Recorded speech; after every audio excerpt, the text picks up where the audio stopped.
If you make the wrong selection in November of the election that we do every 4 years, based on information which you should have known before you made that selection, but you now know and find out after the election, then you can go ahead and what the hell is you talking about?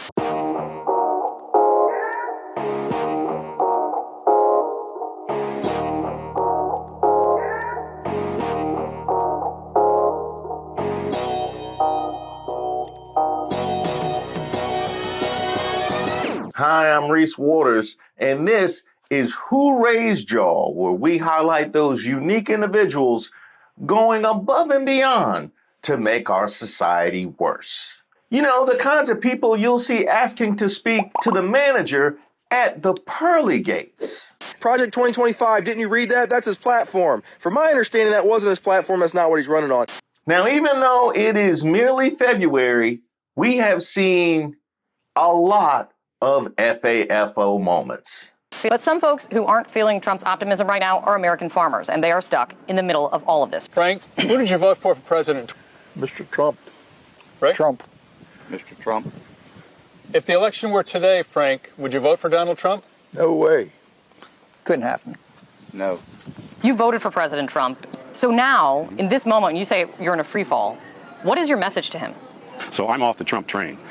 Where I'm going for now is I got to protect my business. Island, a wheat farmer who says he's lost $400,000 since Trump took office. I think there was a lot of people who voted for him that want to stay loyal to him, but it's going to get to the point where financially, if it's between supporting the president or losing your family farm. You voted for the president? Yes, I did. And do you support these policies which might be hurting farmers like you? Right now, we're the ones that are taking the hit. I think he's sort of backstabbing the main people who got him into office in the Midwest, and he just left us down. Explain, if you can, how American farmers work with USAID and what the impact of what's been going on in Washington this last week or so has been. Yeah, thanks for having me, Jake. And the impact that it has on farmers is huge. But farmers are really just the starting point when it comes to this food aid. They're the ones that grow these crops here in Kansas and all over the country. Primarily wheat and grain sorghum here in Kansas are the main products that are used in this food aid. They then sell that grain to their local grain cooperative elevators or to a grain merchandiser. And then USAID would go in and put out contracts for bid to get that grain and then take it to these ports and then move it out to those places in need all across the world. And of course, when USAID was frozen last week, that all stopped. That came to a screeching halt. And grain sorghum farmers, especially here in Kansas, were the first to get hit with that because the USAID program, Food for Peace program, was the main direct market for their grain. It's almost like y'all don't understand basic logic, which that would actually explain a lot. Also, everybody says in the comments, Project 2025, didn't you read that? That's his platform. From my understanding, that wasn't his platform. That's not what he's running on. And I never thought I would be on the political side of TikTok because it's definitely not something I'm interested in. I'm interested in the farm side of TikTok. And it really sucks that I can't get engaged with the farm side of TikTok. But politics, everybody gets worked up about it. But Project 2025, I did not read Project 2025 because from my understanding, that's not what he was running on. That's what I was told, and that's the information that I had. Now, let's also make this point, and I said this when we were talking about the Venezuelans and their TPS potentially being taken away. It's one thing to be told that Project 2025 is not what he was running on, but there is smoke. There's smoke about Project 2025 and what the ramifications could be for me. There's no smoke over here. They're not having to disavow Project 2025 over here. And still, you decided to go over there and just believe that it wasn't true. And that is besides what happened last time he was in office. I don't have TV out here. I don't have news channels. I don't watch the news because every time you turn on the news, this news channel's saying, oh, this news channel's lying about this. The other news channel says, oh, this news channel's lying about this. I don't have time to filter through the bullshit. But you do have time to filter. you do have time to filter because you did. You did. You decided to believe that's not what he was running on. You decided to disavow your general common sense and logic that would cause you to move a certain way for your own self-preservation based on what he was saying. So you did sort it out for yourself. I'm not going to figure out who's lying, who's not. You get on the internet and then everybody says, well, the left's lying, the right's lying. It's just a bunch of bullshit. And everybody's arguing with each other, and it's never the people against the politicians. It's the politicians against the politicians, and it's the people against the people. That's what I don't understand. That we need to unite and be together, but then you're saying, oh, well, if you didn't vote for my party, we're not uniting with you. Well, that's the fucking problem. That's the problem. That we have a whole lot of things that we agree on that we could actually solve problems with if we'd all just settle down and actually have conversations and talk about stuff rather than just hollering, oh, fuck around and find out. Okay, fine. I'm not even going to deal with you then because you're just immature at that point. This man voted without reading or even considering the opposition's point of view or what happened to his people last time or who he's dependent on financially. He voted. Then when the check comes due for the ramifications of that vote, you want to complain publicly about government programs.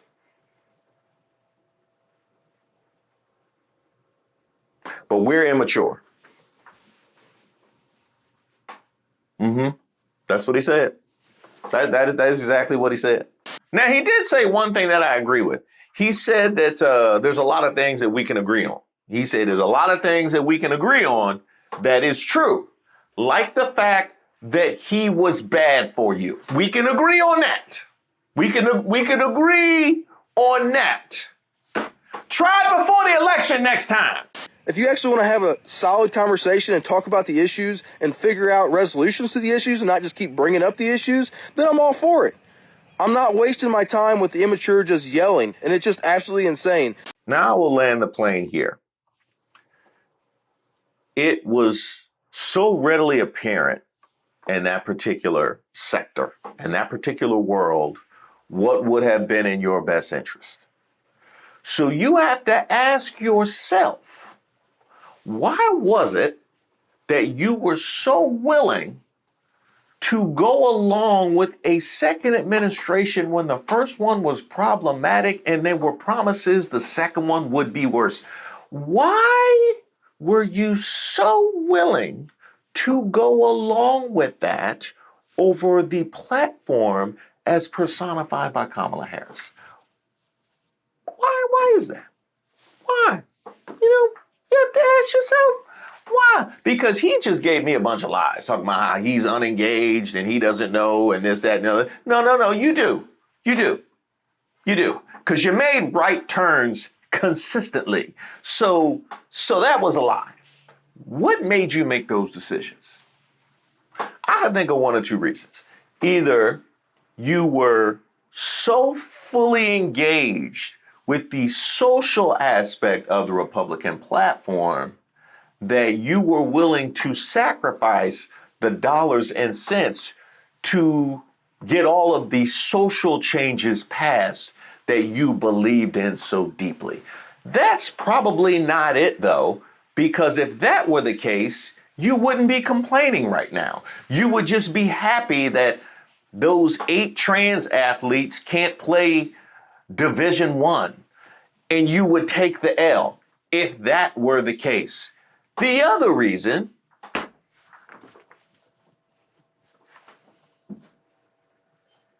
you want me to finish that?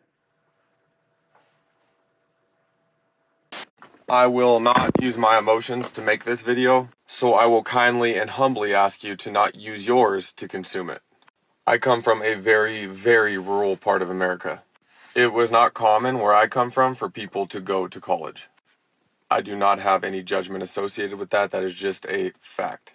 I did, however, choose to go to college. but I did use those rural skills that I grew up with to help pay my way through a master's degree.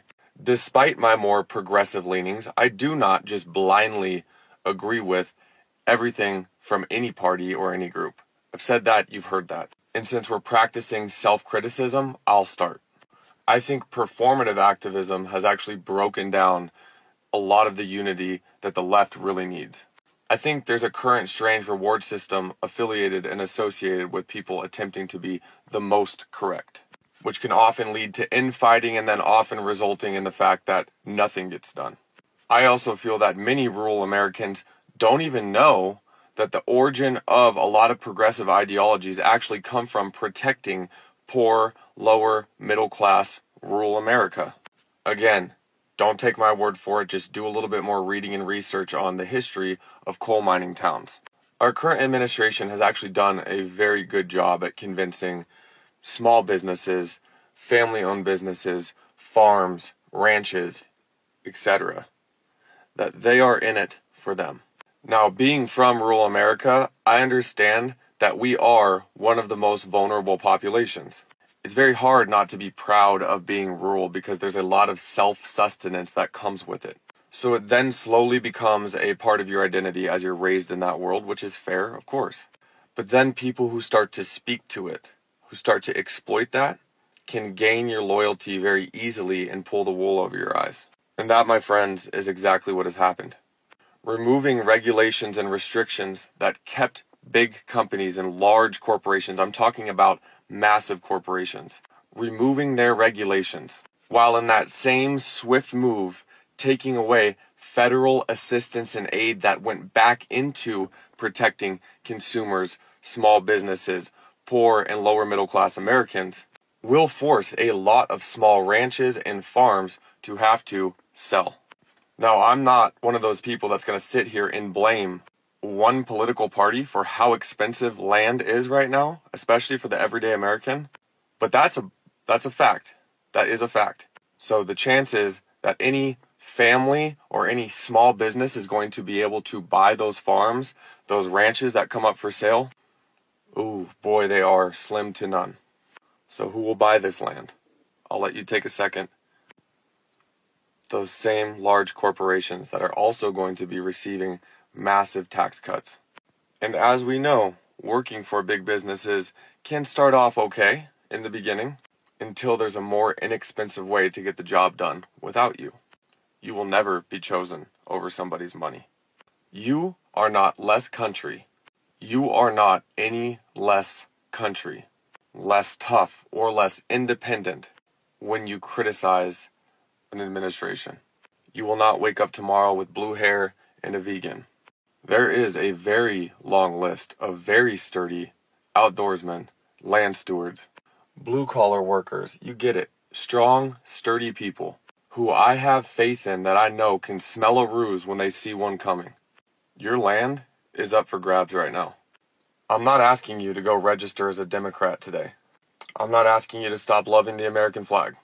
I'm asking you to please not let it become a corporate logo. Meanwhile, regarding all these farmers that are now crying about possibly losing their farms because they voted for Trump, this is why you absolutely should not feel bad for any of these farmers that voted for Trump. Now, the ones that didn't vote, yes, feel sorry for them, go support them, do whatever you need to do. But the ones that voted for Trump, do not feel sorry for them, and let me tell you why.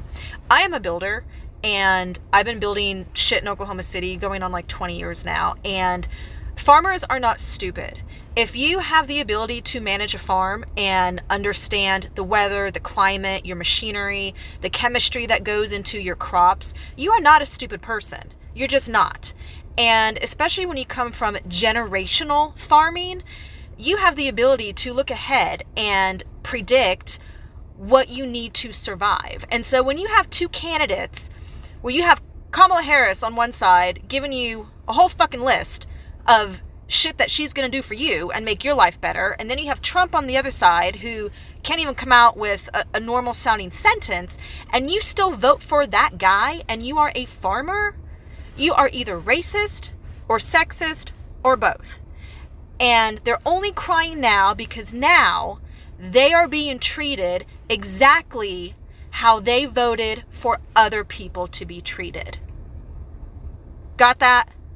They are being treated how they voted for other minorities, people of color, everybody else, poor people, sick people.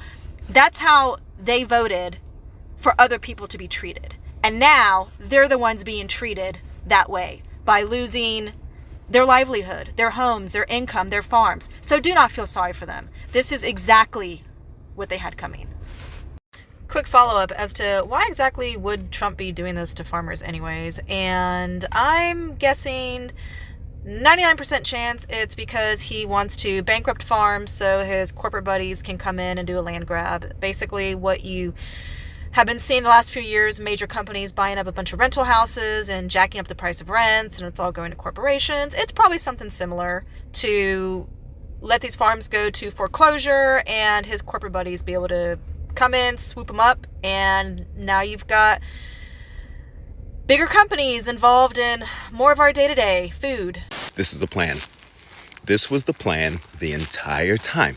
Donald Trump comes in, starts ripping cords out of the wall for how government works, from the Department of Defense down to USDA, down to USAID. And then everything starts acting funny. Payments stop. You can't get a hold of people. Whatever. And then you blame the government. I wonder if anybody in Missouri or Iowa or Nebraska or Oklahoma or any other major part of farm country bothered to read the Darren Baxt written Department of Agriculture section of Project 2025, because this is exactly what they said they'd do. The agriculture part of Project 2025 calls out NRCS by name, calls out any and all conservation programs by name, and says they're gone by any means necessary. And that's just the beginning. Did you know they're going to try to go after the Farm Bill to decouple nutrition programs from farm support programs so they can go after them individually? My brother in Christ, you are 2 steps behind. While you're on the phone with NRCS trying to figure out what to do about your well money, you better start making calls to your insurance agent, because they're coming after crop insurance next. I will never in a million years understand why farm country overwhelmingly voted for a man who was promising to screw you over. I hope y'all make it, and for Christ's sake, I hope you do better next time, if there's a next time. Also, everybody says in the comments, Project 2025, didn't you read that? That's his platform. Hey, Skylar, my name's Will Westmoreland, and I'm a farmer down in Southwest Missouri. And I just wanted to reach out to you and tell you that I am not an FAFO kind of guy. We probably disagree with each other on everything political, but there's a very specific reason why people are getting upset with you, and I wanted to explain that to you if you'd be willing to listen to an older guy kind of walk you through the process. Now, I'm not an FAFO guy because I know what's going to happen to poor people, the elderly, children, single moms, and over 250 million people every night around the world that go to bed hungry if the American farmer and rancher is run out of business because of Trump's policies. And that's what I want to explain to you tonight if you'll listen to me. I also wanted to let you know I sent you a private message. And if you ever want to get on the phone and you want to talk about the issues that Trump is forwarding that are bad for agriculture, I'd be willing to do that, and I'd be willing to listen to your arguments as well. I also want to let you know that I've been a political consultant for over 30 years. I want to be right up front about that. I do that in addition to farming. And I want you to know a lot of younger people don't know, and I don't mean that in a condescending way, but more of an educational way. A lot of younger people don't know that right-wing talk radio and news, the pundits, the talking heads, and right-wing talk radio, etc., have been working for over 40 years to develop in rural people exactly the kinds of ideas that you have in your head, that all politicians are crooks, that they're all the same, that you can't trust traditional media, that anything you hear that comes out of Washington, D.C. or New York or the New York Times or CBS News, that it's all a lie. And they did this on purpose, and they started with Ronald Reagan.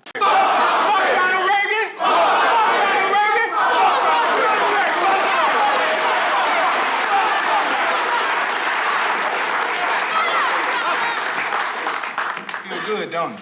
Yeah. See, it's amazing how speaking your mind can free your soul. Yeah. We used to have what's called a fairness doctrine in this country, where if you were a a radio station or a television station and you were using the public airwaves to present a message, we had a fairness doctrine where you were required by law to share the other side of the story. And President Ronald Reagan, who was president when I was in high school and a little bit younger than that, had the fairness doctrine eliminated. He had it taken out of the books. And there was a specific reason for that. It was designed so that organizations like Fox News and right-wing talk radio could start spreading the lie that all mainstream media was bad. Now, this was during the time of Walter Cronkite and Dan Rather, all the other news heads that we had out there that were highly respected. But it was a strategy to make it so that the airwaves no longer had to present an unbiased case. And then these right-wing media sources like Rush Limbaugh and Fox News, etc., began pouring it on to rural America. You can't trust politicians. You can't trust the news. And what they did is they focused on destroying the trust in these institutions so that they could replace it with another institution. And they did that. They replaced it with Fox News. They replaced it with right-wing talk radio. And I can't tell you how many times when I was growing up, when I was your age, I'd walk into a job site or be on a farm and I would hear right-wing talk radio blaring on the radio all day long. And then after they had destroyed our faith in media institutions in rural America, they then turned their guns toward the government itself. And they began building in us a distrust of government organizations. And Skylar, here's the facts, okay? You can look this up on your own, but these are the facts. Rural America uses more welfare than the blue cities do. Rural America needs more help feeding our children. We need more help keeping our hospitals open. And guys like you and I, farmers out there that grow row crops or do agroforestry or raise cattle, we take welfare too. Now, I don't think there's anything wrong with that because we can't control the cost of our inputs. We can't control the cost of what we sell our products for. We got to pay for shipping both ways, as Kennedy said. But the reality of the situation is they were able to instill in us the idea that the government money coming to us was okay and was a good thing, but the government money going everywhere else was a scam or a sham or communistic or socialistic, etc. So it reached a fever pitch finally where a lot of rural people, over 70% of rural farmers and ranchers, only believe the Fox Newses and the talk radio. Wrong. And when they came to you and told you that Trump wasn't going to implement Project 2025 and that he didn't have anything to do with it, you believe that. And you're not alone. All I'm here to tell you is that you were lied to. I'm not asking you to admit you were wrong. I'm not telling you you effed around and found out because I don't want to see you lose your farm. And if there's anything I can do to help you not lose your farm, I'd be happy to do it.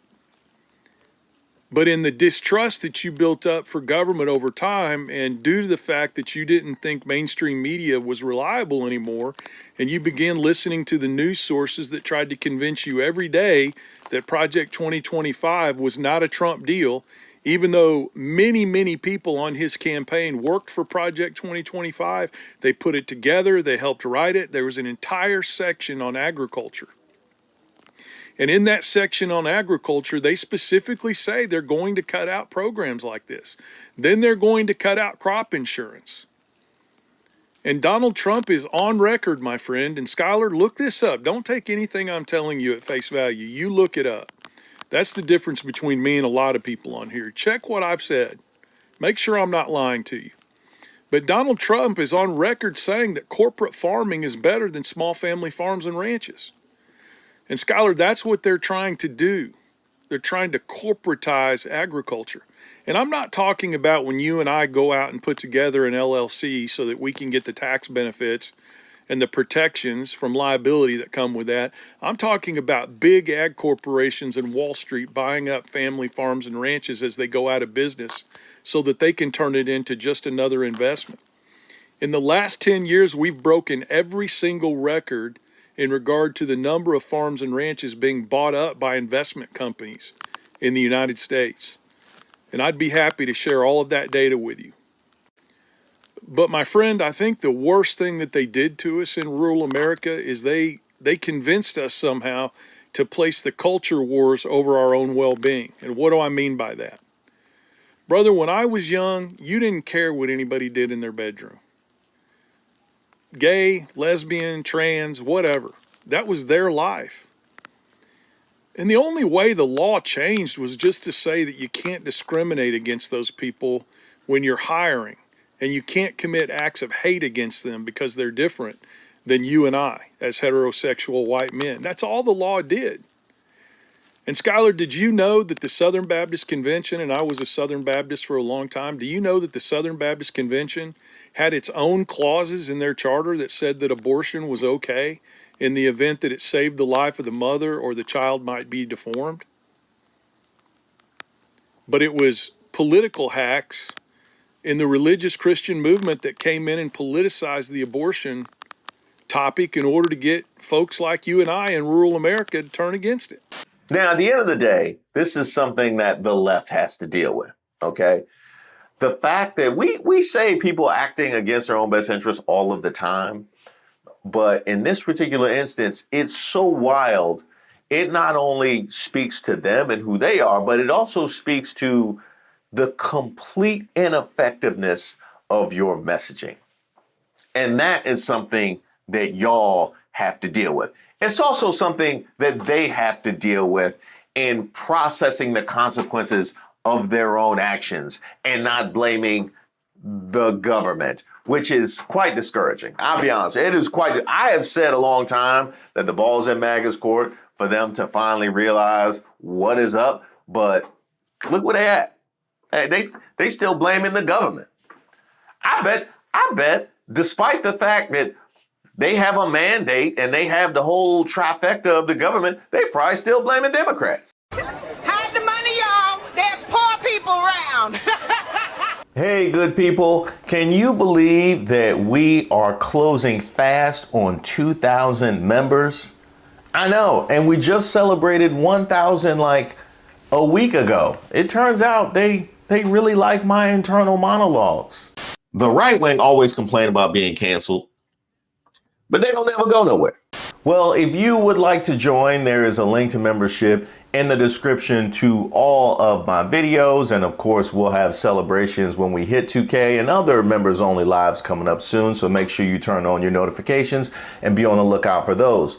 Speaking of growth, I was blown away when I went to my second channel, Way of Waters, and saw how many of you guys have found your way over to my other channel where I am now posting content. I do want to say I greatly appreciate it from the bottom of my heart. And by the way, Way of Waters is kind of where I look for healthier ways to deal with our world than the jokes and yelling that I do over on this particular channel.